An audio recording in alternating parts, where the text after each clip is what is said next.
What episode is this? It's about your age, like 47, 46. Man, I wish I was 40. If I was 47, I'd be doing good right now. Well, the other day I was thinking about with the U.S. Senior Open going on, and I had one of my buddies here in Houston, Eric Bogar. Okay. He turned 50, I guess. I didn't even realize it. And I saw him on the leaderboard. He was +3 after the first round, Wow. like 40th place inside the cut line.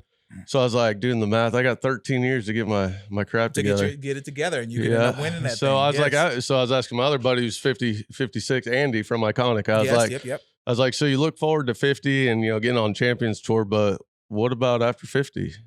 Yeah, is it kind of like after 50? Yeah. He's like super senior, but there's no super senior US Open, but there's Houston's super senior city amateur. I'm gonna win. I'm 40, by the way, not 47, and this is episode 47. So you were correct. That was good. You were correct. The last episode was great. We got a lot of engagement from Neil and his basic coaching. Yes, his coaching method. Hey, so right on the board right there. We got it up there. Get your shit together. Know thyself, get thyself shit together. It made sense to everybody. That's why he's a genius, That's why we're sitting here studying swing catalyst, and that's all you got to do. That's all you got to do. That's all you got to do. Just know thyself and get thyself shit together. But the most exciting thing about this upcoming week or the week that we're in now, we're recording this the day before the Open Championship, formerly known as the British Championship, gets kicked off. No, it's been the Open Championship. We call it British Open because we're American. No, they made it formal though. Like it used to be even British Open for them. But I like having golf on in the morning. Like to me, that's one of the best things. Like being able to wake up and see. I don't care. You know what? It starts like 4 a.m. our time. Yeah. So, about 6 a.m. It's like 4 a.m. West Coast. I feel like something like that. So being able to get up and watch. For us old people, I get up early now. I can't sleep in. I know. I mean, we're up early right now. After I tried to struggle with that TV all morning. But yes, it is. Welcome to my world. But so what do you think, man? How was your week? How's things been going for you? And then we'll jump right into some Open Championship topics. This week's been busy teaching a bunch. I think people finally realize with all that rain, we do have indoor. So this week my lesson schedule is completely full. So I have a tournament next week. So I was trying to focus on my golf game. But I went back. I even have my putter right here because, I got to make it my best friend by next week. Of course. You got Peretti, Yeah. So, and I put a stability shaft in it. So, see what company, Stability Golf, let's say. Now, what's the difference in putter shaft? How does a putter shaft even matter? I don't know. There's different theories on it, and I'm not the scientist or engineer. So, but you are though. No, don't let him say that. I play golf with this guy who makes everything. Hold on, I'm gonna show people all the things you tinker with in here. We got the camera in here today. By the way, we are at Northgate Country Club in the golf performance. Well, no, what do you call this? Performance Center? The golf performance group. It's our indoor studio. So where we give the lessons, we do some practice groups, some virtual golf. Yeah, we got it all. We're in the space to be now. And when I show you all the tinkering things that he has in here, you will definitely say he's closer to Bryson than any other person. Yeah, and that just proves my point. Bryson's not very smart. He's just curious, and so then he finds people smarter than him to figure it out. And so, when you're seeking advice, you got to find someone that's better than you, that does it well. So I played with a guy really freaking makes everything. And he had there's another mini tour guy in the group that had this stability shaft. Okay. And so I said, I've heard different theories, and they're like, I don't know if it's more stable, but then I went back to a different putter and I could feel it vibrating. So there is a difference. There is, yeah. So, but we're not swinging. The knock on it from, when I've talked to people, they just say they don't like the feel because I'm sure I just put this in, they were nice enough to send us 3 shafts for, our students to try for putter fittings. So, I'm taking my old putters, different models that people like, and putting them in. This happens to be my putter, so I'll let people try it. Yes, but if I make everything next week, this thing's staying in here. That's yours. So Stability Tour Breakthrough Technology. We'll give them a little shout out. So yeah, definitely. So you've got Texas PGA event coming up. South Texas PGA, our second major. So we have those 5 majors to get Player of the Year. Okay. It's kind of works like FedEx Cup points. Yep. So, I had a chance in the first event, but my putter failed me. But and now I you've fell got to the like stability 10th, but I got top 10, so I'm still in the hunt for the season. So, this thing could take me over the top right here. Okay, that's what we're going for. Now let's talk about one of the focuses that we attempt to do is we talk amateur golf, we talk players who are matriculating their way through the system. We'll have some interviews, et cetera, set up for that moving forward. But this week we will focus on the pros because the Open Championship, it's the 7th major in 12 months. The seventh major in 12 months. And then you add in the Olympics. The Olympics 2 weeks from now. Yep. And then Ryder Cup a month from now. And then the Tour Championship in between the Ryder Cup. So the FedEx Cup. Yeah. So you've got everything in the next 90 days. Yeah. Everything in the next 90 days. That's cool. That's kind of how I feel with my section events. I've got 4 tournaments in the next 6 weeks. So okay. So if we're looking at just betting odds on what's happening right now with the Open, who do you think that they've got as just the main guy out there for betting odds? Just take a guess. I'm going to guess like a John Rahm, someone who's played a lot of golf over in that style. But people have been asking me who's my pick. It's tough because Americans don't play that style of golf very often, So, Bryson, I heard his interview and he hasn't done very well in wet, windy conditions. And he not only just, I don't know if he fired his caddy. Well, there's something because he obviously wasn't prepared because he had the guy out of the Cobra van caddying, right? The first event. And now he's hired. So did I? You told me that. Yeah. Bryson announces his new caddy. So of course I click on that guy's Instagram profile. I'm scrolling down, creeping on him, and I see Northgate Country Club in that, and my hourly rate, and then his name. And so he's a golf instructor up in Dallas where Chris Como teaches. Okay. And that's Bryson's coach. And he was on the Best Young Teachers Award on Golf Digest, name right below me. And he cuts my name out. So Zig Ziglar or something's his name, isn't it? Congrats, Zig. You just got a lot of free publicity. If you hear this, you just repost that, uncrop my name, and that could have been my big break, man. That could have. Just help your fellow PGA professional out. So you've got John Rahm with the best odds, basically 8-1. You've got Brooks Koepka, Jordan Spieth, and Xander Schauffele coming in for the next odds. And then there's some good action available here. Louis Oosthuizen coming in with the 10th best odds. He had 2 back-to-back runner-ups. Think he's going to do it again, but he's won a British Open. He won a British Open. Yep. I mean, that's one guy that might be interesting.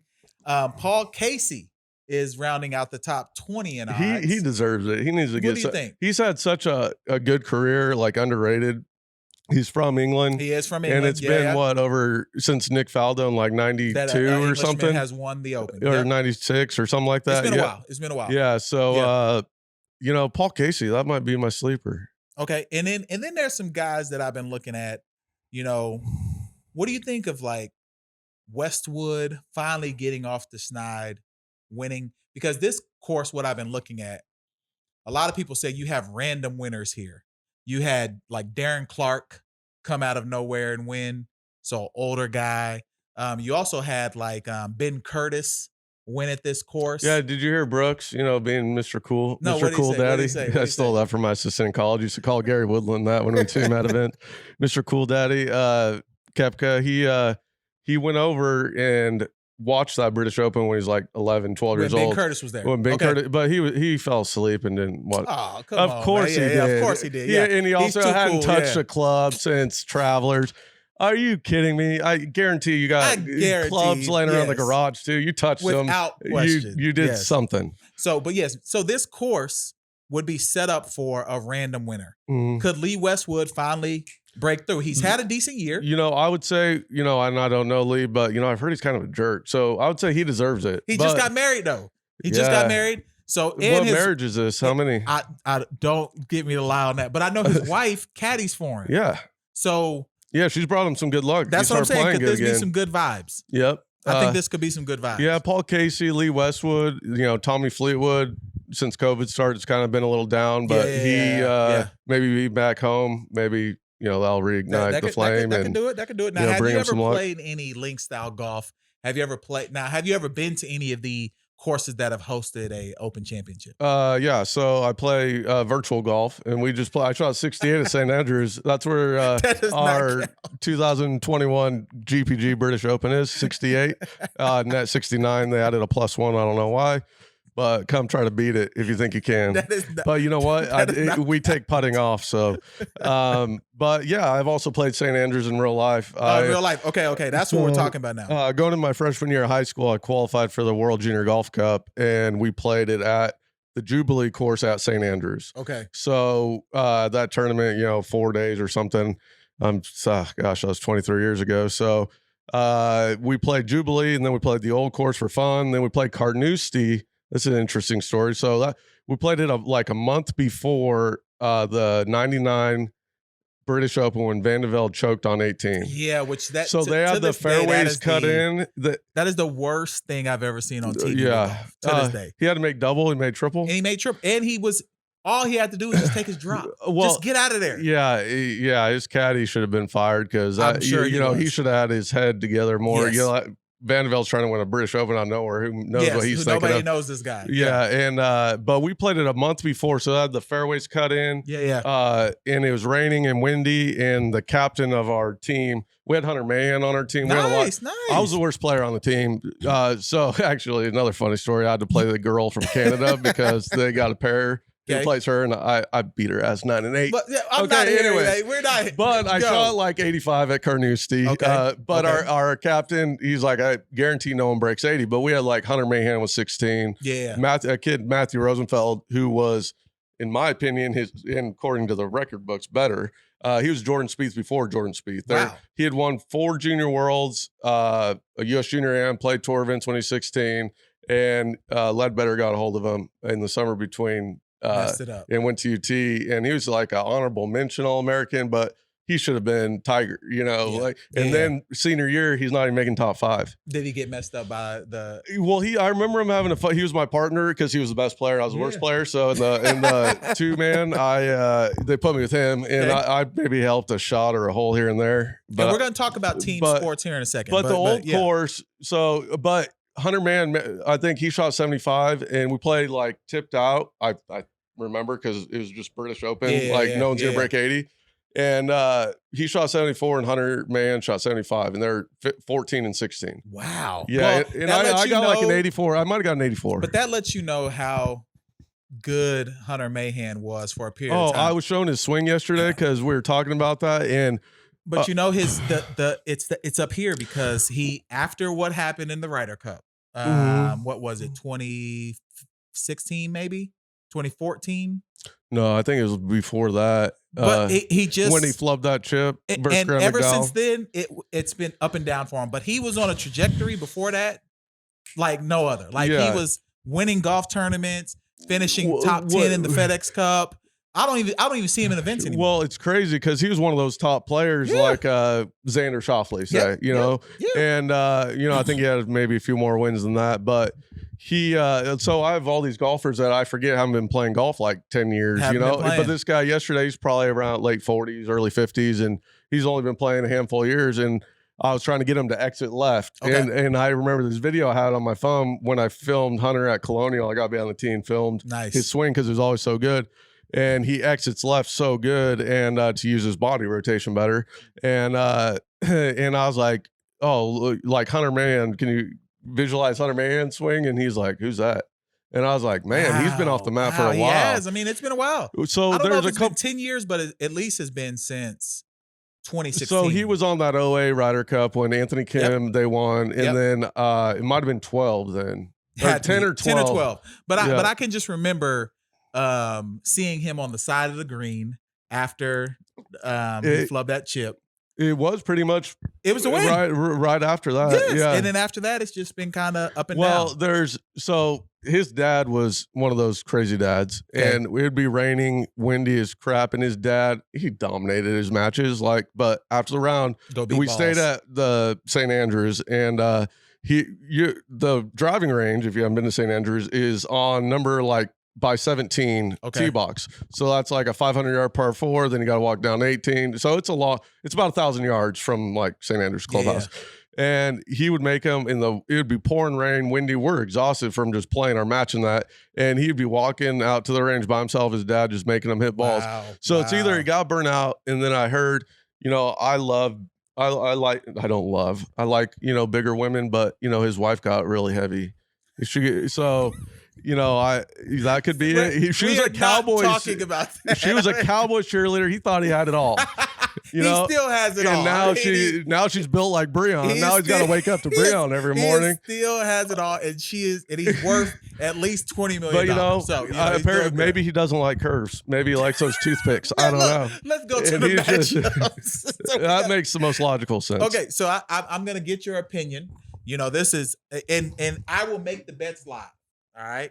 So there's tournament matchup, and basically how tournament matchup is, you get to pick over the period of the tournament who has a better event. Okay. Now, if both miss the cut, then basically it's a wash. Yeah. But the goal is to get both past the cut and who wins the tournament. So I've got the first one I want to talk to you about is you can get Alex Noren versus Phil Mickelson tournament matchup. Phil Mickelson is getting plus odds, which means that he should finish worse than Alex Noren. What do you think? I've actually played with Alex Noren too. I'd take him by far. He's playing good. Okay. Phil just got hot at that week. One event. It was just like a God thing, magic. Okay. Caught it in a bottle. What do you call it? Genie in a bottle. So Alex Noren, I'm gonna put this. Dude, he hits it so. Played with him in college. He hit it so solid. That's all I remember. And if it's windy, you have to hit it solid. And Phil, I mean, he's more of a magician around the greens. No. Yeah. And I think he misses the center of the face about as much as I do. So I'm going to go with Alex Noren. Okay, here's another one. Answer versus Brendan Grace. And Boomer Center. And I want to do that. But Brendan Grace is he's sneaky. He always creeps up there and almost wins. To me, it seems like he would be so does Answer.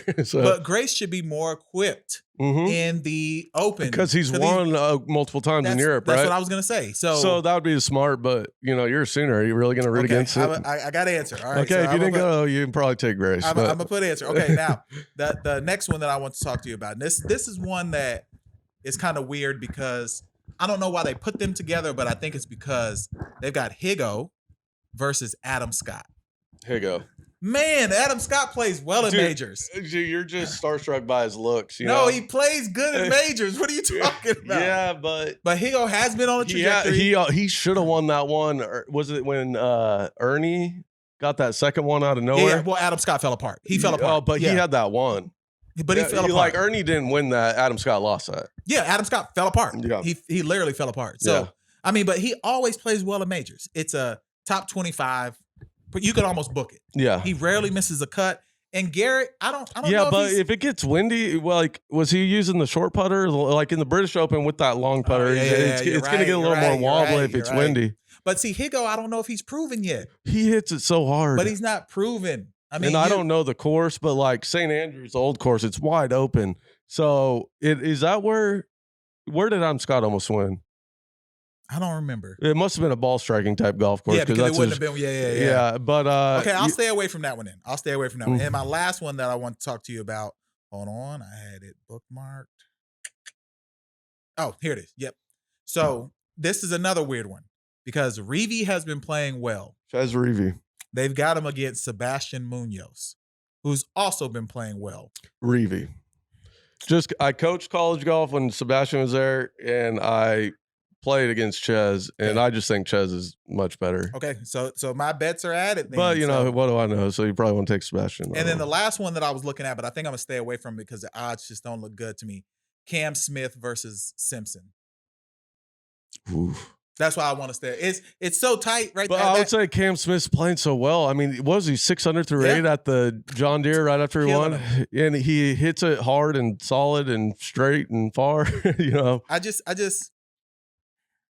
I would like to say I haven't researched the golf course enough because like you have Carnoustie who's like hitting down hallways, and then you have the old course where it's 150 yards wide. So you got to kind of know. And they did say that the fairways are narrow, pretty. No, it's generous.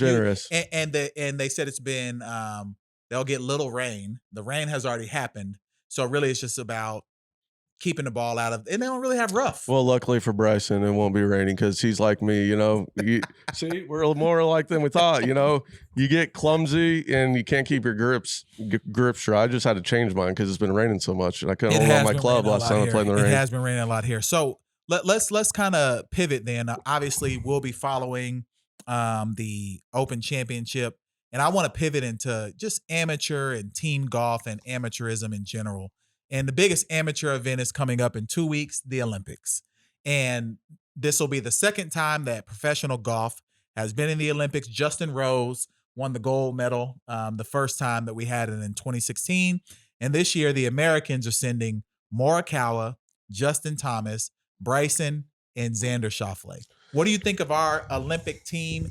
And why don't the biggest names want to go play? I don't think, because our biggest name, like Dustin's not necessarily playing the best, but I don't get it. I mean, it's, I get the majors is how your career is defined with those guys, but I mean, go back to the Roman times or, the Olympics.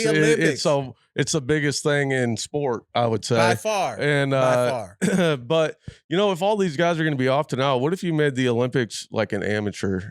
Well, that's what it probably should have been. Is there any sports that are just amateur? I know minor leaguers play in the baseball. No, everything but really the professional sports that we have is all amateur. So like basketball was amateur until 96 when the Dream Team went.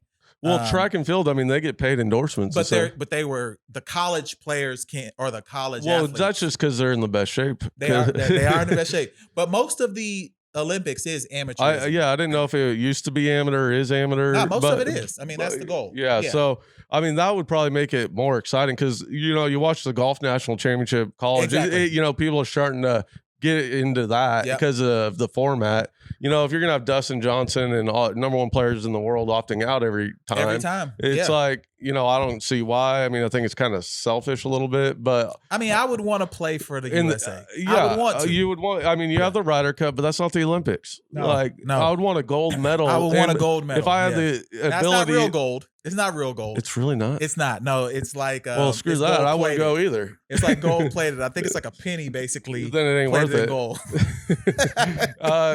Do they win money then? I don't know. I think I'm sure I think the US pays like I wanted to say I read a while back that a gold medal was worth like $100,000. So does it start next week, the Olympics? The Olympics starts in 2 weeks. In 2 weeks. What's the date? July 28th, I think. Oh, okay. Is opening ceremonies. And I could be wrong. So don't hold us to that. But I think it's in 2 weeks. Okay. I wasn't sure if it was the 20th or when. But either way, we're sending those 4 to the Olympics. I don't think they have a chance to win. But let me tell you a crazy thing that I read. So, there's a couple Japanese players that opted out of this tournament for the British Open. Oh yeah. Because they would have to serve in the military if they don't win the gold medal. That's crazy to me. I think too. It was multiple. Okay, so it was more than. Okay. Well, because Sung Moon Bae, I think is his name. It's a bunch of them, he was top, I would say, top 75 in the world or so. Good player. Yeah. And he had to pick up. All of a sudden, he disappeared, and he had to move back and serve for a couple of years. And now I think he has like probably something similar to a medical exemption where he gets his status for X amount of events. Yep. But I haven't seen his name on the leaderboard. It's got to be pretty hard. It's got to be tough to come back from shooting weapons. Yeah. I mean, in the military. Yeah, And see what Tiger was trying to do. He was trying to be a damn Navy SEAL. Yeah. That's why but his game he fell always apart. knew he could leave when he wanted to. They can't. Man. Yeah, but I want to say, who just won the Masters? Hideki. I think he's one of them that like opted out. Or was it him? I would say they might make an exception because he's a hero now, I got to look it up, but there are a couple players who Hideki opted out because he just had COVID, I believe. Well, I know a few of them opted I know out because Koreans of the military. For sure military. Now, what if we had to do that? Because if you medal, you get exempt from it. You get exempt, yeah. So what about Talk Americans? About pressure. That's what I was going to say. What if we did that? Would then your best players go to the Olympics? If we said if you don't do this, we're instituting a draft. Yeah, they should. They should. I mean, I'm older. Poor guy has to go play in the Olympics. Got to go play in the Olympics. But if you don't win, no, I would say you just got to play and you got to try hard. If you don't win, if anyone says you didn't try, then you're going over to Afghanistan for a couple years. You're on the front lines of the next military competition. If that's not motivation for golf, then I don't know what is. Prima donnas, those golfers. And then last thing I want to get us into is just team building in general, because of course, like I talked about, one of our focuses as we move forward, as we continue to build the podcast, is just amateurism, what it looks like as you work in the golf space and what the amateur world looks like also. What does it look like building a team? We've got the Ryder Cup coming shortly after. Building that team, I think, is going to be a powder keg. Brooks and Bryson are still not talking. They're going to have that mud wrestling match, I heard. Mud wrestling? No. in that thong Brooks was wearing on that boat? I'm not watching that. You would watch it. Definitely not watching that. Brooks and Bryson. Then you got Patrick Reed, who people, they call him. Nobody likes him, so but that's they call easy. him Captain America at least. At least he cares. And then they just about what's probably going joke on. about it in the locker room. But then you got guys like Dustin Johnson. I don't think he gives a damn about what's going on. You've got guys like Jordan Spieth. We've got a really good batch of just good regular guys. But they don't care about being a team. Well, yeah, but they don't really. It's not going to bother them like that. It's awkward with Brooks and Bryson. I don't know, man. That's when you only have 8 guys. It's tough. Maybe Stricker will sit them down and say, "Let's get it all out." Is Tiger gonna be able to make them fight it out, yell it out, do something, get over it? Will Tiger still be the assistant captain, or do we know because of his foot? I don't know. Because he helped. Because he has stayed out of the limelight pretty well. I've only seen one photo of him. Yeah, when he's doing something on his course, or when he went back to Torrey. Yeah, he had to go do press, and he had the boot on and the crutches. But if he's there, at least he might be able to help, because the guys do still respect him. Oh yeah, I mean, because our generation, that's our guy. That's what got us to play golf. Yeah. But just tell me about, you've been a recruiter before. You've been a recruiter at a high level. You've watched high school athletes. You've watched junior high school athletes before they make it to college. What do coaches look for when they're building a team? So every team kind of has a personality, right? And you got to have, before I coached college golf, I always thought the coach doesn't really do anything, but it's really important to find guys that, just gel well together, off the course. Cause you want to not think about golf. You want to have fun, get your brain refreshed for the next round. So that's really important. But, every team has that, little feuds, not everybody always loves each other. But, I think golf now, I'm excited that they're getting more into the team stuff with the national championship being on TV, PGA Junior League now. But I would say all those guys are so good. You're looking for guys that gel well, but Bryson and Brooks, I think, are both going to be automatic on the team. But, they're on it already. I could be wrong, because they're only exempting 6 because of the COVID thing. They're going to pick 4. They're on the team. Those 2 are on the team. I don't know. You look for that, obviously, and then you're looking for guys that play well together, either strategically or just personality wise. So at the high school level, then, are you more focused on attitude and grades? Well, so every kind of school, every program has a different situation where you might have to recruit a kid that's, maybe not on your radar, maybe low on your radar, but he has a 4.0 and you guys have a 2.3 GPA, team GPA. Makes sense. So for every really good player you're trying to get that academic security, there too. And obviously the personality thing. You don't want a guy that's going to be, poisonous in the locker room or whatever you say. So that's tough, man. But I mean, everyone has a feud. I don't think Bryson and Brooks is really gonna make a difference. Okay. And then we'll be covering some junior events here soon. So this same setup that you see with the table, the Diet Coke, the laptop. What is that? The Copenhagen. Mm-hmm. You'll see all of that. It's got American flag on it. We love it. So, but you will see us 1822. That's a long time company. Yep. That is tradition. So, but you'll see this soon. I do not endorse underage tobacco. Yeah, do you know it's 21 now? It should be. It should be 35. Well, you want to get into the transgender talk in these? No, we're definitely not doing that. So, look, this has been episode 47. Anything you want to give the people before we close out? Well, talking about team golf, the varsity group, something I've done for 10 years almost now, preparing kids for college golf, kids that want to play in college, but getting them used to competing against each other in practice and the team aspect, so they're not starstruck or unfamiliar when they get to college and they transition a little better. So, and I think people, if you have friends that play golf or practice, like, don't hit balls by yourself. Go and like do up and down games and compete against each other. Having a player at your same ability level or better, it increases that competition and pressure in practice. It's more game like, so you get a lot more out of it than just working on your technique, which is what people do 99.9% of the time. There's a lot more to it. So golf's hard to practice at competition level. You show up on the first tee at a tournament there, now you got to compete, but you're not used to that. You do. So you can simulate that pressure by practicing with a group or just another friend. So So I would say also during the summer, I've got some friends in Portland. It was like 116 degrees out there. Did you see that fire? Everything's been crazy. It's like the size of New York City. And it's difficult to play golf in the heat, but I say that's the time where you want to get out as early as possible.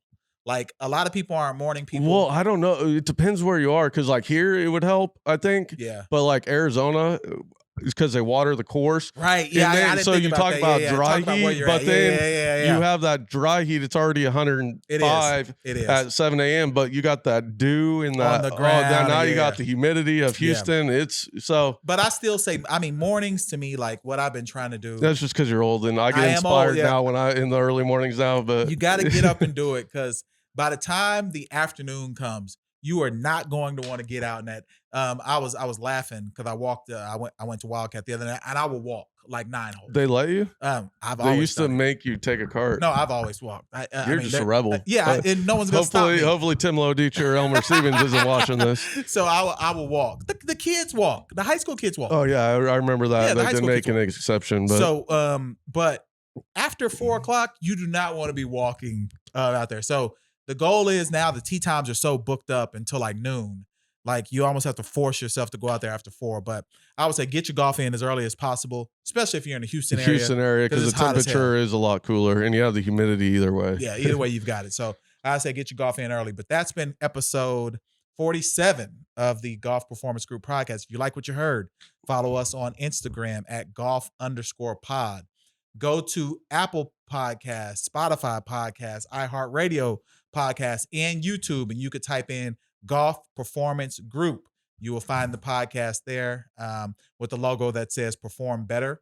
Follow JJ at. It says Perform Better or Train Smarter? Train Smarter. My bad. He doesn't even know our own slogan. I'm looking at something in here that had Perform Better. That messed me up. I'm still working on them. But follow JJ Wood Golf or Golf Performance Group on Instagram, Facebook, YouTube. Yes, and follow me at Lebronald Palmer. That is LeBron and Arnold Palmer put together. So if you just pull up LeBron, I'm gonna be one of the first few names that shows up right after that. Yeah, you're probably one of the most famous LeBrons. I've got to be. I'm telling you, I had the name. LeBron has a pair of shoes called LeBronald Palmers. He had them when he was in Miami, and I had the name before then. And I was standing on that. You should ask for a royalty. I should. And you don't necessarily have to file for that copyright. You could just say you had it. I had the name before. Just go write it on a piece of paper real quick. Because when does LeBron ever play golf? Yeah. I mean, I've had this name forever. He's not